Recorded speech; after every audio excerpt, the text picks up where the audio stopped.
Okay, on to part two of the lecture. What you're looking at on the screen here is a work by Cindy Sherman. All of the works that we'll be looking at of Cindy Sherman come from earlier in her career. They're known together as the Untitled film stills. They were all produced between 1977 and 1983. They all have the same kind of basic idea to them. What you're looking at is the artist herself dressed up in the role of various stereotypes of femininity, which she has basically appropriated from Hollywood cinema. And this is important.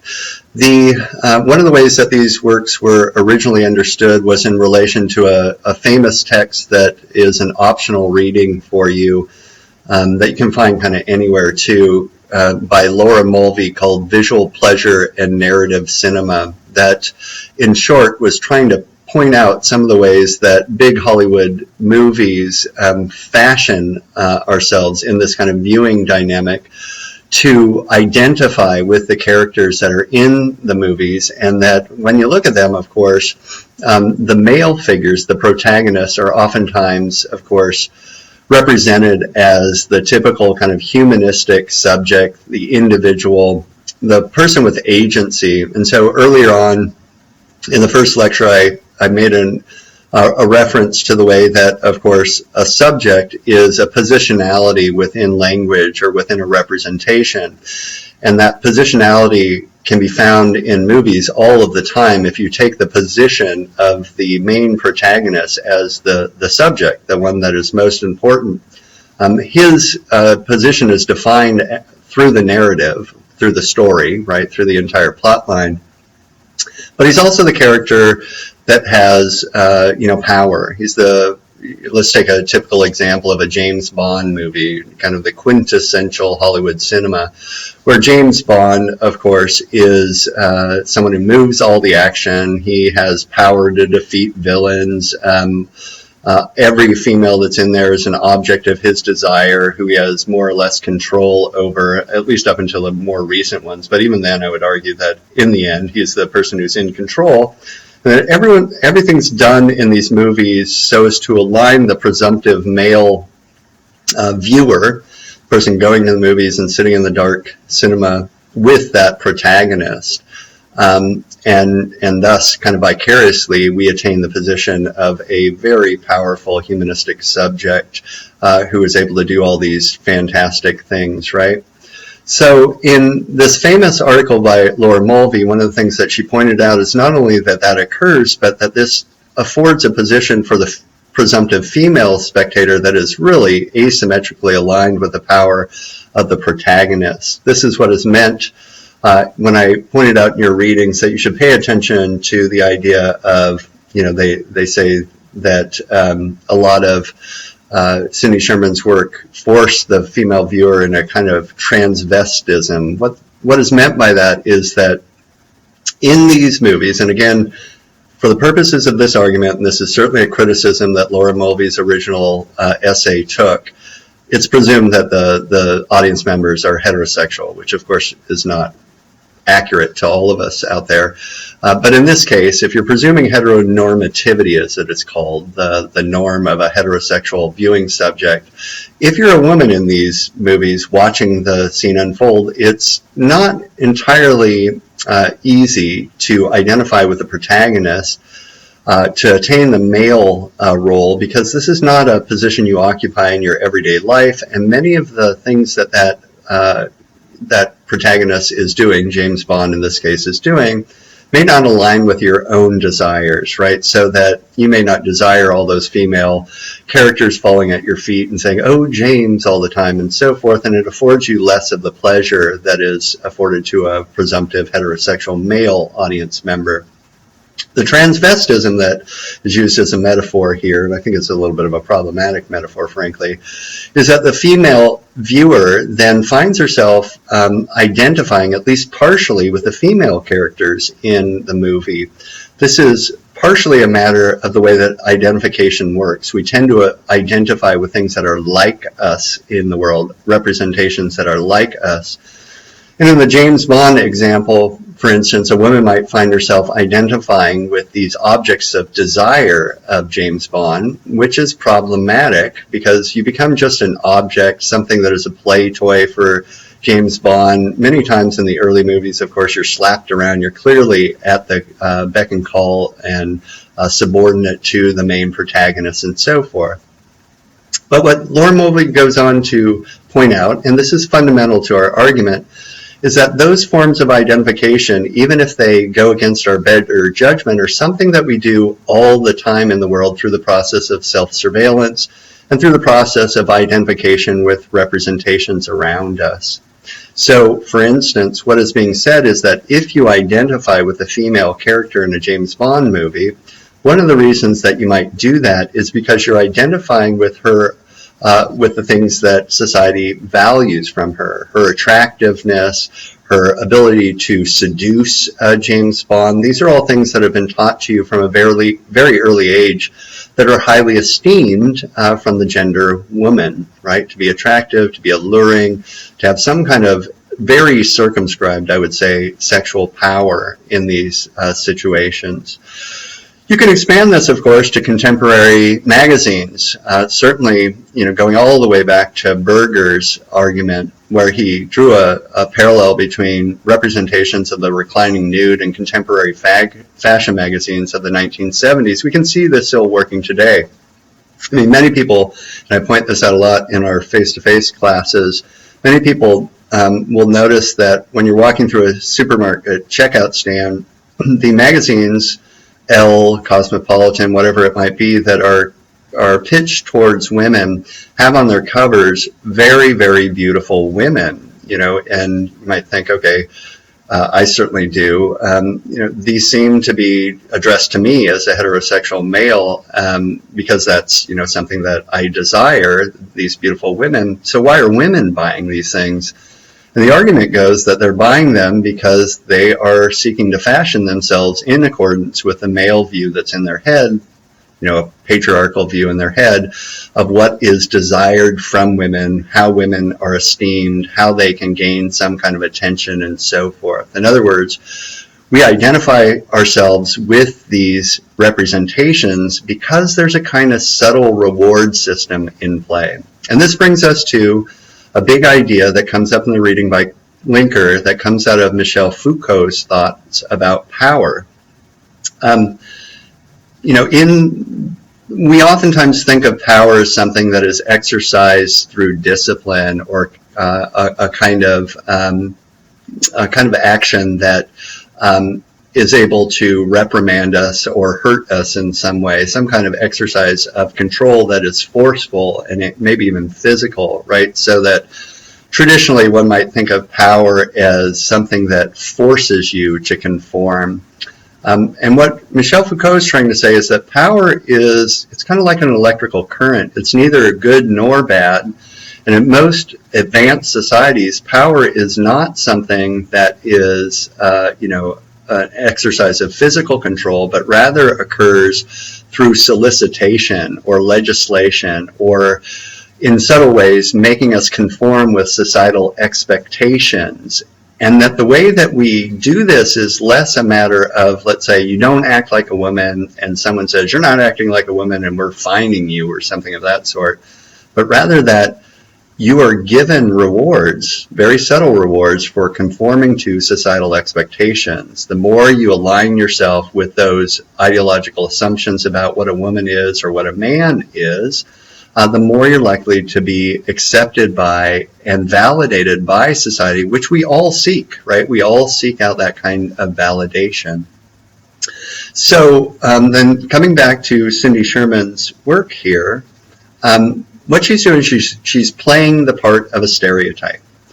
Now, these stereotypes taken from films, we should stop and pause and talk about stereotypes. They are just simply the most concretized form of a prejudice, a prejudgment about something. They're where we can see very clearly societal assumptions about, in this case, gender, showing up and being visually represented, in this case in movies or in Cindy Sherman's acting out the parts in these movies herself, right? So in this case, what we want to think in front of Cindy Sherman's work, and I think this is fundamental, is how are we interpreting these images, and what is informing our interpretations? In other words, when we see these and we come to some kind of sense of this is what this is all about, this is what this means, how did we get there, right? How did we come to that interpretation? And what we'll find is that over and again, the way that we're interpreting these works is according to these types of lenses or representations or presumptions that we have seen hundreds of times before that inform our interpretation. So if you look at this one, for instance, she's looking at herself in a mirror. We see her from behind, we're behind her looking at herself, looking at herself. This might make you think about how women fashion themselves, especially physically, according to standards of beauty that are in the world around them. It might also make you think about the high priority that is placed upon a woman's appearance, which is, at least, historically, and I would argue even today, more of a priority for women than it is for men, right? So this kind of narcissistic circle that we often hear ascribed to women, paying attention to their looks, which is, of course, a product of a society that esteems them highly for their appearance. So stop and think about this. One of the things that works best in front of a Cindy Sherman work is not for me to do all the interpreting for you. Of course, I want you to do it as well. So I'm going to show you a number of these images, and sometimes I will give some basic interpretations, and other times I'm just going to ask you to do it yourself and see what you come up with. Here we once again have Cindy Sherman dressed up. This is her fashioning herself or constructing a persona or sense of self in relation to representations of what a woman is that are inherent in the society in which she lives, right? Judith Butler called this masquerading. Judith Butler's a very smart, prominent thinker, someone who does a lot of feminist theory, who once said that gender is a kind of masquerade. It's a part that we play, and we play this part according to what society has told us they want us to do, how they want us to perform that gender or another. So if you look at this one then, what is she doing? What is the meaning of this? What is this all about? And you might think, again, I'll do this one a little bit with you. When I do this in face-to-face classes, a lot of people think that she's standing on a scale, right? Looking down at that scale. Now, there's no scale pictured here, but it's not uncommon for people to come to that assumption. And the reason that they come to that assumption is, a number of visual cues in this, or things that they've seen before so many times that this partakes of a particular stereotype. Now, think of all the presumptions that underlie this idea that she is standing on a scale. It has, again, to do with certain cues. Is she touching her stomach, kind of tucking it in? The way that she's dressed that seems to provocatively show her body so that she's, paying attention to that. The idea that women are really conscious about their weight because this is something that society expects from them and so forth. But then stop and think for a moment that there is no scale here. That for all we know, she might have just been brushing her teeth and spilled some toothpaste on herself and she's brushing it off. We don't come to that interpretation, though, because, again, it's almost overdetermined. We've seen something like this so many times that we reach that conclusion that this is about all of these things that partake in gender norms. Again, what is going on for her here? And I'll let you do this. What is this all about? It's partaking of various stereotypes seen in film, seen in movies, seen in magazines, read about in books, that women have performed, in their lives. The thing that is oftentimes, the criticism that is oftentimes leveled at Cindy Sherman is that she wants her cake and to eat it too, right? That these things partake in the stereotypes that are pleasurable to all audiences to view without being necessarily overtly critical of those stereotypes. Now, I would say, yeah, to some extent, that's kind of true, but that's placing too much of an emphasis on the artist here. More of the emphasis should be placed upon the interpretant. We all know that this is a fiction. We all know that that's the artist make-believing in this role. that for me alerts us to this construct from the start. And where I go from that is, how is this a construct? How is this partaking of stereotypes? Can I see the stereotypes that she is presenting to me? Again, stereotypes. We've probably seen these 1,000 times. The woman looking over her shoulder, somewhat coquettishly, as if she's looking at, I presume, a male. There's nothing to tell me that that's necessarily the case, but that's my presumption. She is set in front of a sink doing house duties, so it's kind of the sexy housewife scene. She's got some Joy detergent there, and you think of all the consumer items that are pitched towards women and so forth.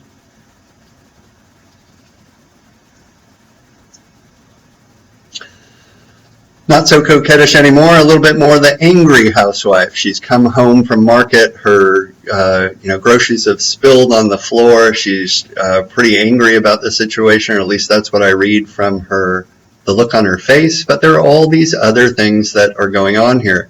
Notice how Cindy Sherman has given us particular clues to read. She's holding not just something that is aligned with the woman being the nurturer, but going all the way back to Woman House and the egg breast kitchen thing. She's holding in her hand a carton of eggs. Her legs are slightly splayed. That idea of a natural condition of woman being able to give birth, thus aligning her with a nurturer, thus putting her into the gender role of the housewife who is there to take care of the children and the husband and to cook, and that her abode is the domestic interior. All those things show up in this work. It alerts me to those stereotypes. It shows me these assumptions about what women are. And the argument goes that the more we can become aware of how common and repeatable the stereotype is, how often we see it, and so that it solicits our participation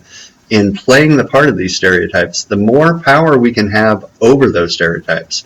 In other words, the more we're able to recognize these stereotypes or these assumptions about gender, the more agency we will have to resist them and to construct alternatives to them. To show you this, what is she thinking? Who are you supposed to be here?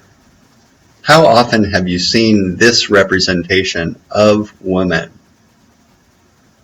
It might be useful for you to think a little bit about, if we were to update Cindy Sherman's work, to your own contemporary life, what representation could you construct of yourself that would partake of a stereotype that you are familiar with, that you have confronted in your own life? Maybe it's not something that fits. I mean, stereotypes rarely do, right? We are not stereotypes, but we understand ourselves through these presumptions, through these representations. We argue against them, we resist them, but they're still there. And a whole host of them here, right? The attractive librarian over to the left, in the top of the right side corner, see something that looks like the woman kind of overwhelmed by the city, the woman lying on the bed down below, mourning over the loss of a boyfriend is how most people interpret this.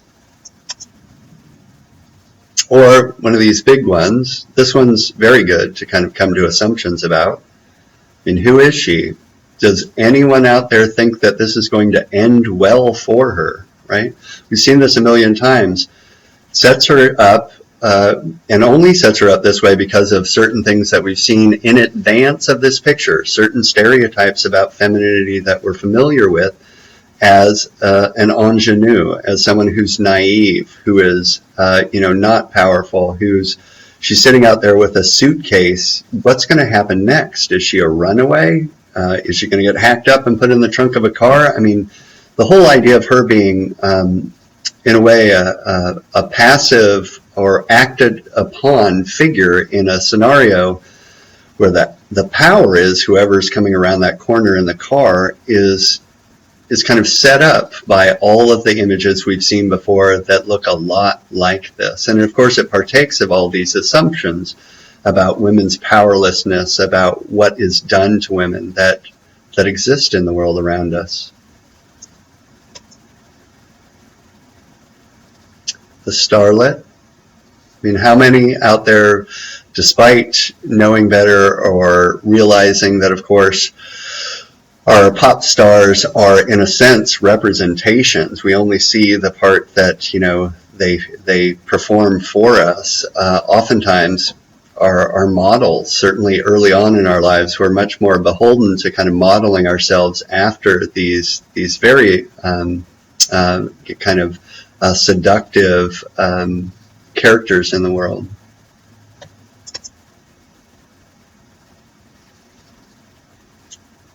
How does this partake of stereotypes about women? Remember when we set up that bipolar field, we said that one of the things that women are often aligned with is nature, whereas men are aligned with culture. The number of times that you can look at the traditional representation of women amidst nature and how big that is in aligning women with the body and procreation. We even saw a lot of the first generation feminists insisting upon this kind of natural condition of women in their relation to nature.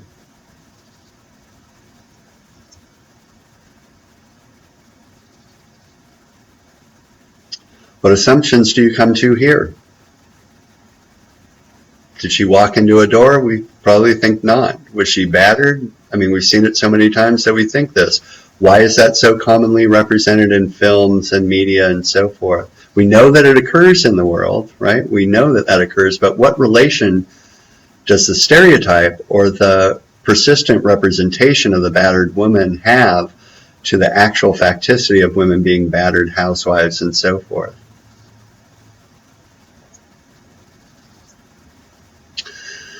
So I want to move now to Barbra Kruger's work. She's the main artist here. You've got a very sophisticated reading on this, and so I can only do part of the work here in the lecture, and a lot of this will have to be you reading the reading carefully and thinking about how this work, exemplifies the ideas in that reading by Kate Linker. You're looking at one of Barbra Kruger's most famous early posters. They're basically photo montages that she sets up. You will have read that Barbra Kruger comes to art through an actual practice in advertising. She worked for Condé Nast publication. She was one of the main advertising and layout specialists for Mademoiselle magazine, so she knows how advertising works inside and out. This work, usually titled "You Are Not Yourself," is Barbra Kruger thinking her way through and giving you a kind of example of Jacques Lacan's idea of a decentered subject, of the mirror stage, and how that continues through our entire life. By saying you are not yourself, what she's saying is you're not that unique self that you were always told to be. You're a conglomeration of images or representations that you've internalized and acted out, and that you continue to fashion yourself and gain a sense of your own identity by seeing yourself and valuing yourself through that field of representation. You are a decentered self, a fractured kind of component of that otherwise, traditional idea of the unique self. So that's the illustrative quality to this, but the other component to Barbra Kruger's work, and this is central to everything that she does, she wants to draw your attention to the way that advertising, which is the main form of representation she's dealing with, seduces you into an identification with the figures and the representations that it proffers to you. She seeks to show you the way that this works by mimicking the process by which advertising seduces you and solicits your participation in identification with its ideas, only to intercept that somewhere along the line to distance you from that seduction so that you can see how it worked and, through very kind of critical language, be aware of the way that gender in particular is a construct that is informed by advertising. So in this work, for instance, one of the things that most advertisements do is hail you, right? They have to capture your attention. Over and again, Barbra Kruger does this with really bold, striking design layout. So the big "you are not yourself" are going to grab your attention, pull you in. She also, though, uses the way that, or mimics the way that advertising uses language. In this case, who are you? One of the very curious components of advertising, and you can find this even in Andy Warhol's work, and it's everywhere to be found today, is that it addresses you according to these kind of pronouns that, on the one hand, seem to be very intimate, like it's talking just to you as the unique individual, you in particular. But of course, you is a plural as well. You can be all of you out there. So it addresses itself to you as if it's an intimate address, but also an address that is addressed to what we call a mass subject, a whole host of people that are presumed to respond to the same set of solicitations. This is interesting in advertising because on the one hand, you'll notice, and tell me if this isn't true, but we all want to be unique and individual. We want to be addressed directly. We want to be recognized, as unique and different than anyone else. But we also fear complete individuality because it would isolate us. If we're not like other people, if there's not some part of us that finds similarities in the world around us, it can be really distressing, very alienating. So advertisements oftentimes will address themselves intimately to a you, but also conform that intimate you with a mass subject, with someone who is like a whole host of other people out there. The other thing, though, that's going on here is that there's obviously a very assertive language here, with that mirror that is fractured, that looks very violent, with the hand that is on the mirror that, that's a sharp, sharded mirror here, so you're fearing that violence again, that, shows you, or at least draws your attention to the problems that are inherent in this process of identification with the representations, in this case of femininity, that abound in society.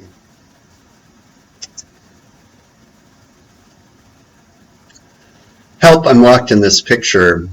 Picture was a big word, of course, that was used by Craig Owens. He's using that term the same way that we use representation here, but he's also thinking of the way that various pictures, the image itself, partake and gain their meaning in relation to other pictures that they partake of, that they are similar to.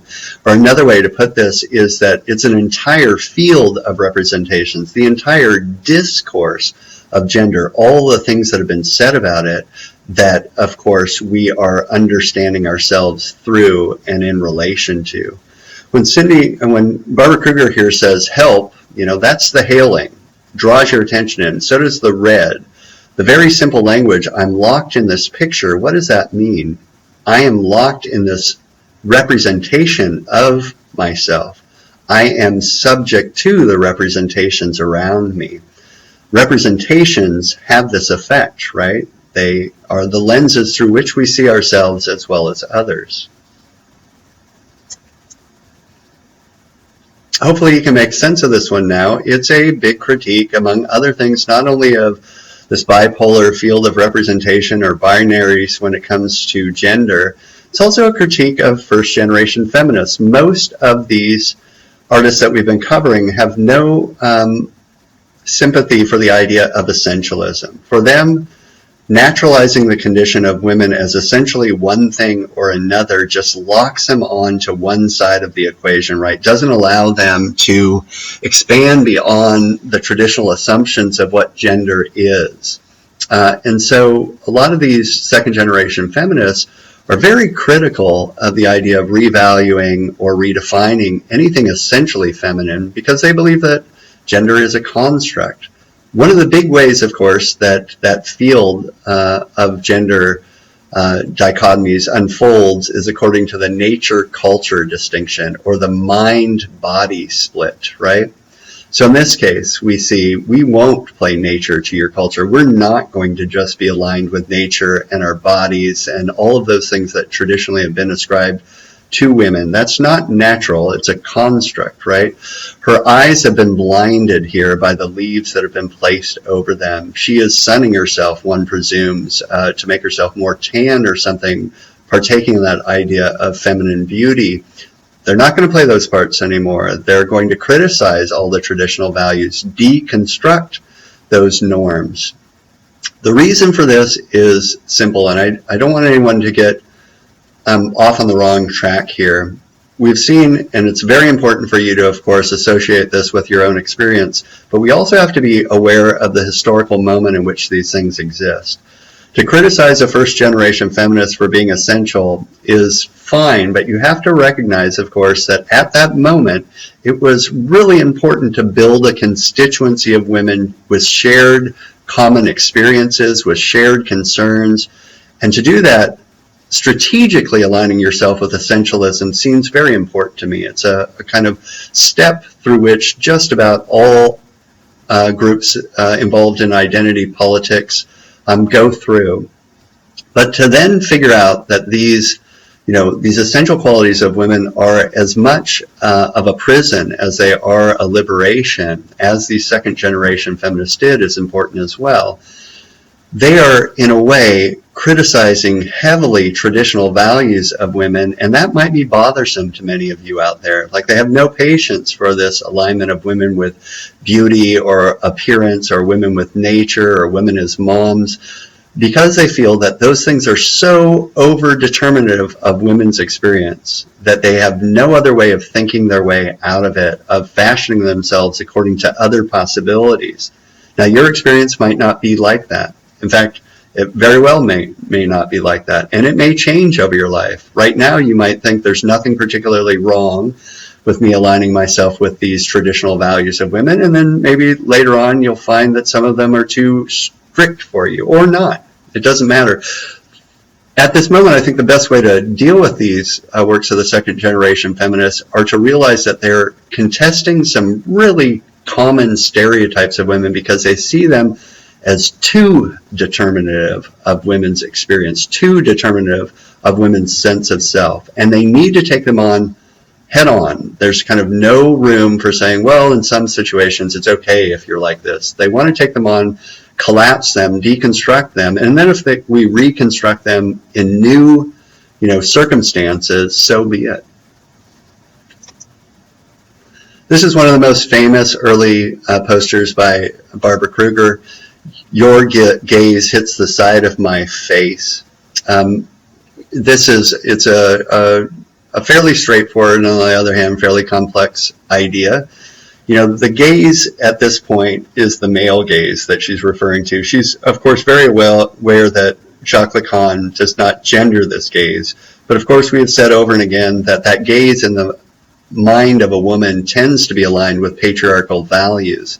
What she's saying is that we won't reciprocate that gaze. We're not going to look at you straight on and be defined by that gaze. We're looking away from that. We're not going to play into that dichotomy, that kind of polarity anymore. We're turned away. The other thing, though, that she's pointing out is the way that gaze objectifies women. This is literally a sculpture, right? It's been turned into an object. And she wants to draw our attention to the way that partaking of that kind of reciprocal gaze with the male image or the male eye in your head viewing you can objectify you.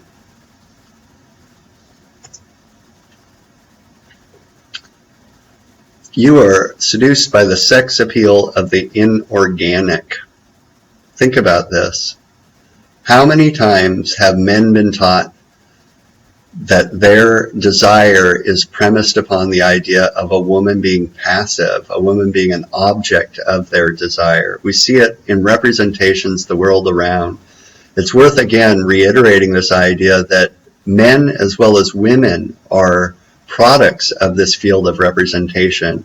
Men don't come into the world wanting to turn women into objects. They're taught, and they're taught in very kind of subtle ways, that this appeals to them. This gets into the idea of desire itself. We'll see this in Jenny Holzer's work as well. If it is the case that there is no essential me in the world, that I am taught to become me, that the me that I am partakes of all these representations and societal expectations and norms and ideological assumptions, then it is equally true that the things that I value and the things that I desire are not really my own. They're things that I have internalized from the world around me. I have been taught to find certain things sexually attractive, to find certain things appealing. I have been taught as a male to really focus, my sexual desire on appearance of women rather than, all of the other things that can be very sexually attractive, attitude, brains, so just a ton of other things, the things that other women can do, the type of synergy that two people can have, things that go well beyond looks, of course, that Kate pointed out in her introduction, her kind of little bio, are called the demisexual. In this case, though, what we're really focusing on here is fetishism. What a fetish is, literally in psychoanalytic terms, is someone reprojecting what is called their libidinal energy, their kind of sexual energy, towards something that they can control, because sexual desire can be very anxiety provoking, right? When someone doesn't return your desire, it can be something that's quite difficult to take. So in the typical case of let's say the fetishist who fills his closet full of shoes, the reason that occurs, among all the other reasons that might be given, is that a shoe is something that he can control, that is a stand-in for the woman. He's kind of refashioned his desire towards something inorganic, something that is an object rather than something that is a subject or a real person that might resist his sexual desire.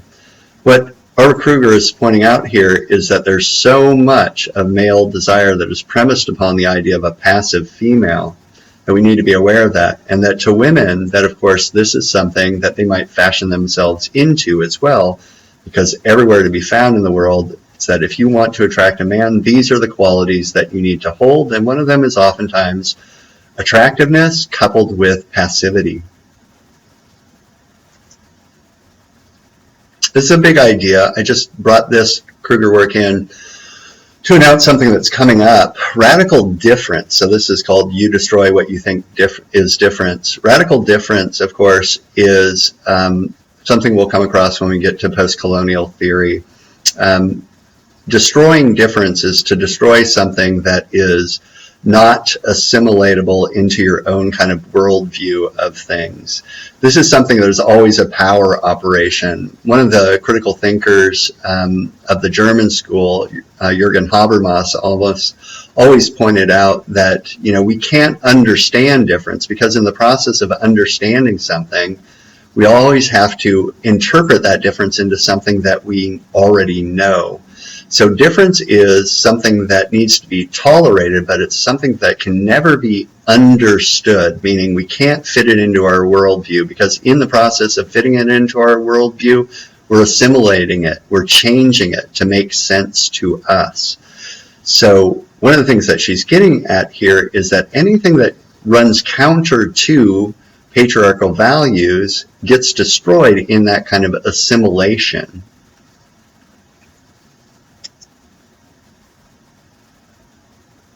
Again, the hailing, your comfort is my silence, your silence. Who is she speaking to here? Who is the your? Who is my? Why is it comforting?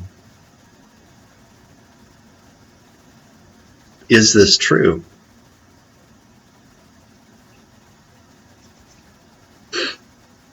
Easy one-liners. Maybe you can think about this some too.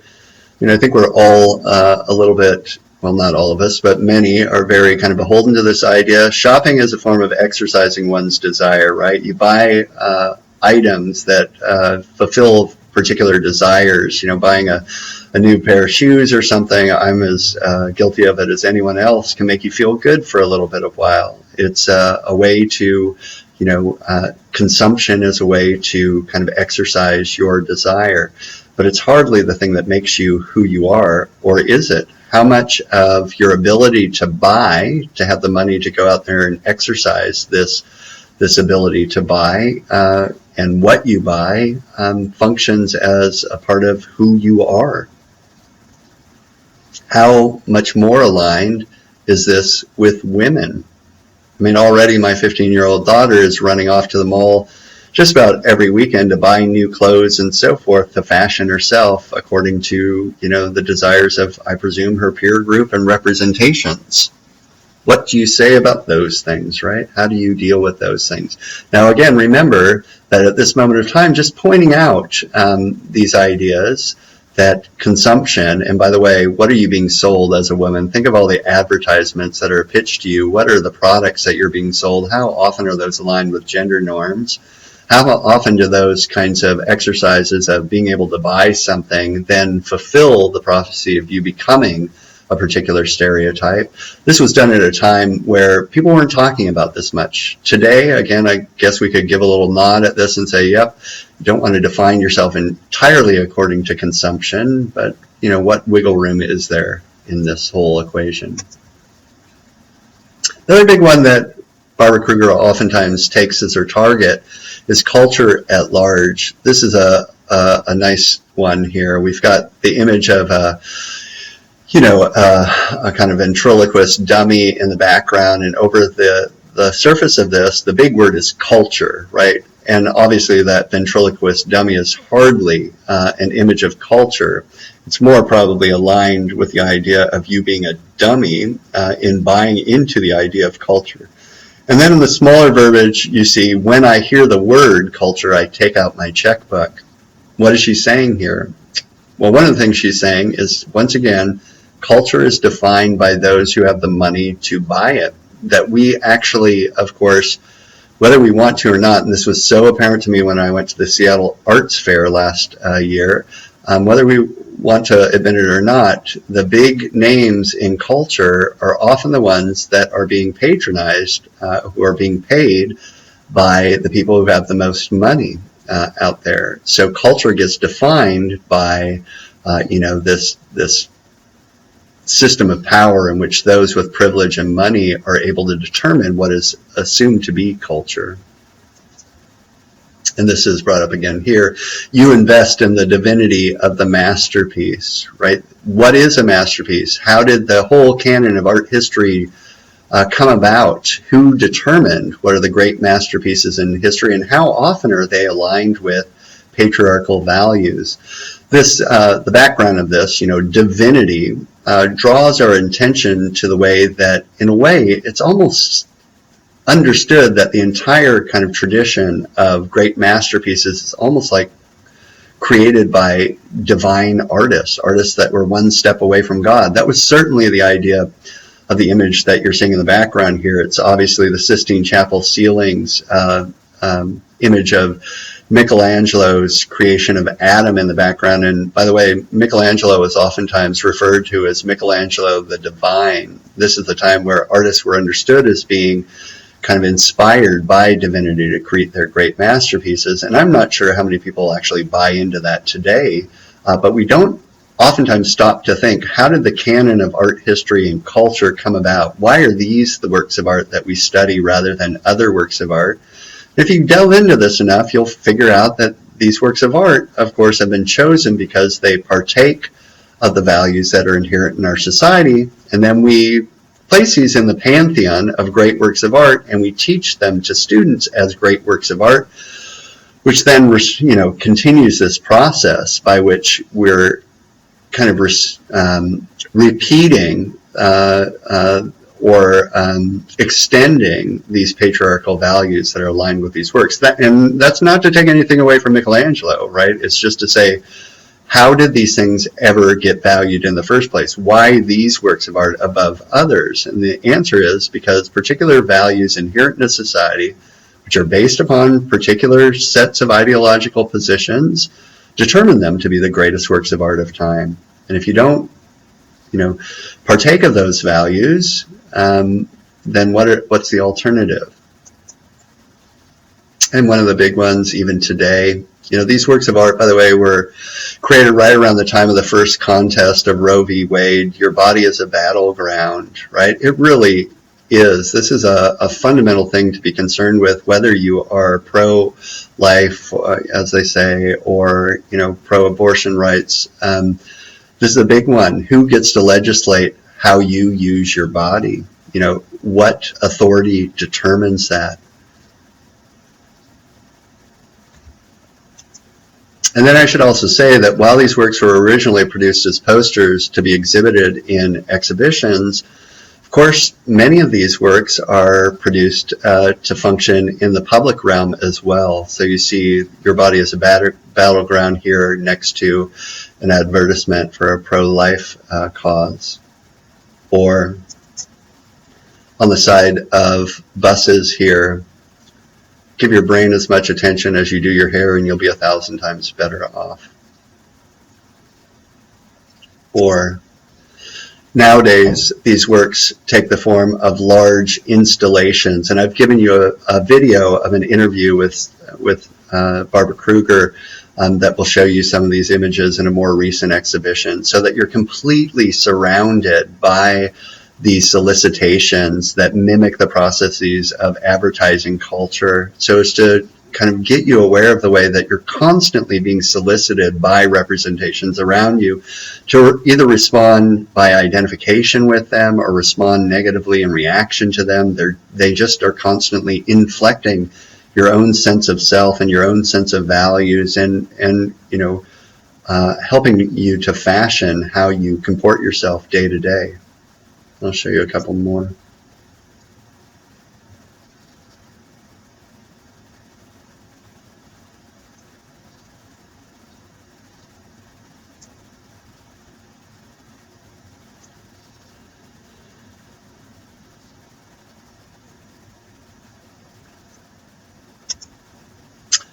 The final artist for today, and I'm just treating her briefly, is Jenny Holzer.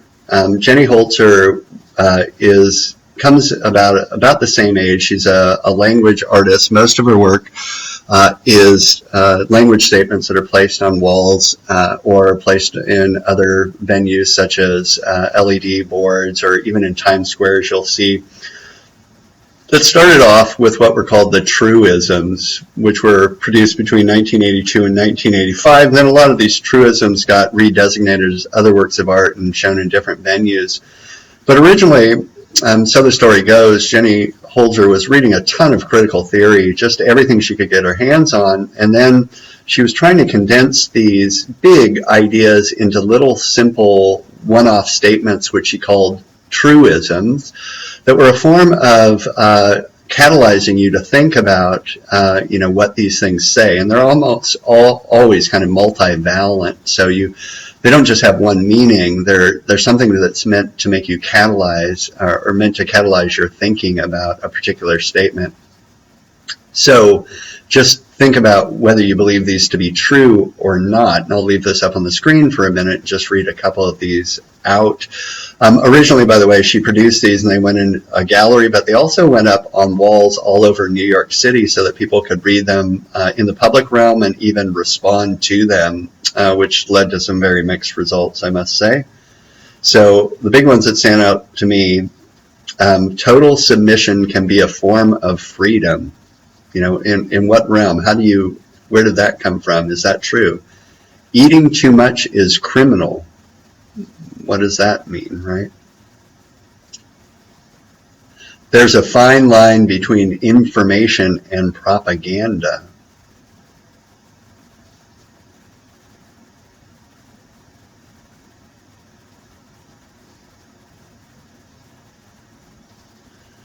Fathers often use too much force. We'll come back to that one.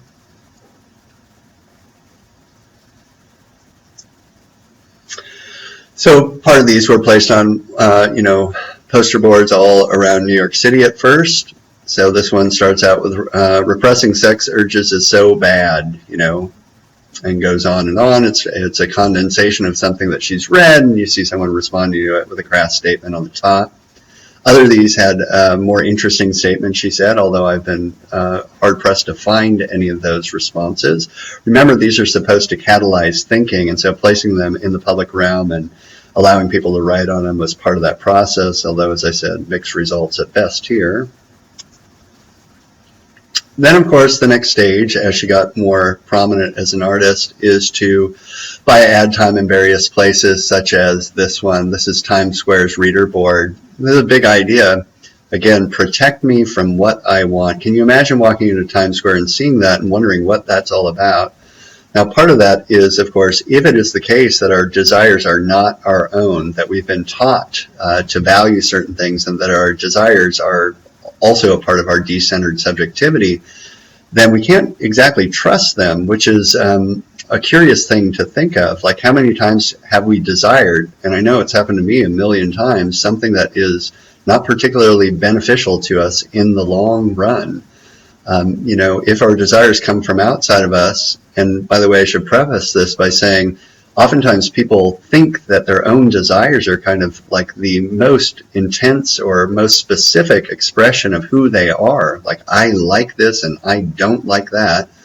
If they do come from outside of us and you can't trust them, then what are we supposed to do with desire? How do we now rethink our way through desire? Or, I love these. The beginning of the war will be secret.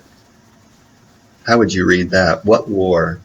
What does it mean to keep it secret? How many times has this happened in the past? Or the fathers often use too much force. For me, again, these statements are best when they catalyze further thought. So if fathers often use too much force, if that's something that you've heard before, what kind of father are we talking about? What kind of force are we talking about? Reciprocally, if fathers often use too much force, is the inverse often true, that mothers don't use enough force? How does this set up a set of presumptions, make us think about things? Sort of taste creates money, money creates taste, right? Same thing that Barbra Kruger was pointing out, that in a way, you know, the movers and the shakers, the people with the ability to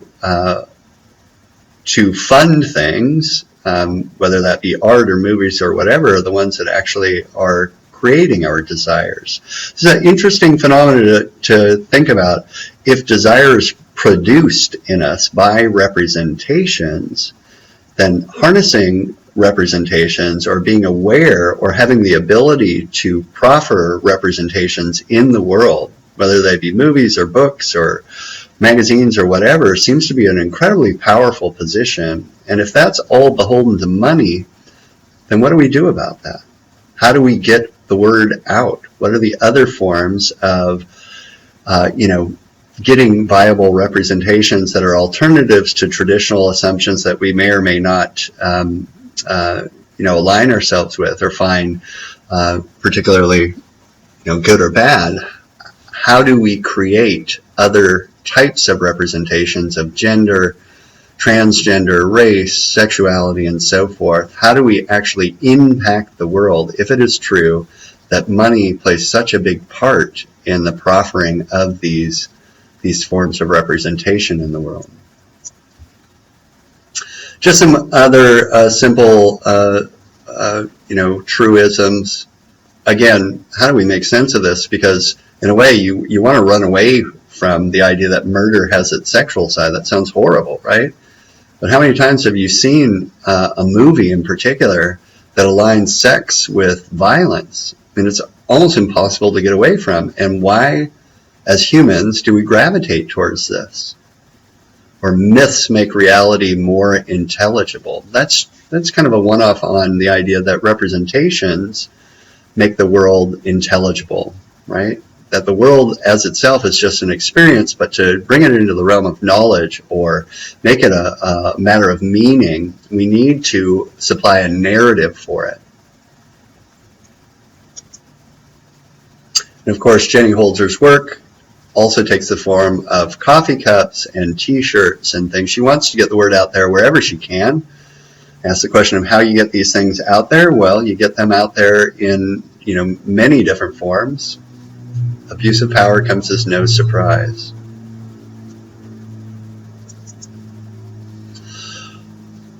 Or these are all truisms as well, but they come from a series that was specifically made for a particular exhibition. They're usually referred to as the Survival series from 1983 to 85.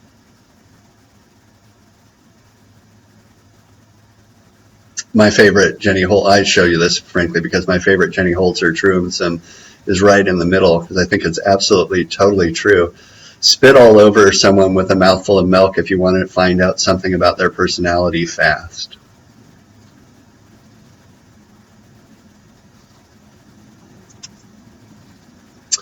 So I just want to leave you with this thought. We're approaching your first quiz.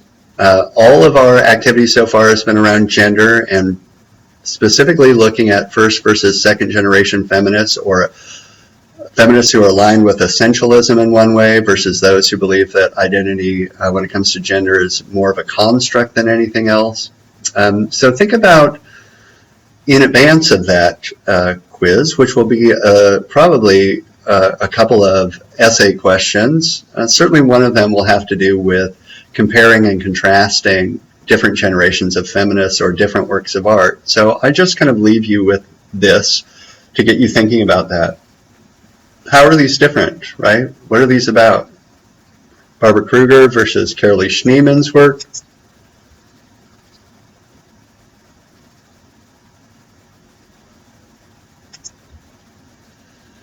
Barbra Kruger versus this work by Mary Beth Edelson, for instance, are on the same topic but come in at quite different ways.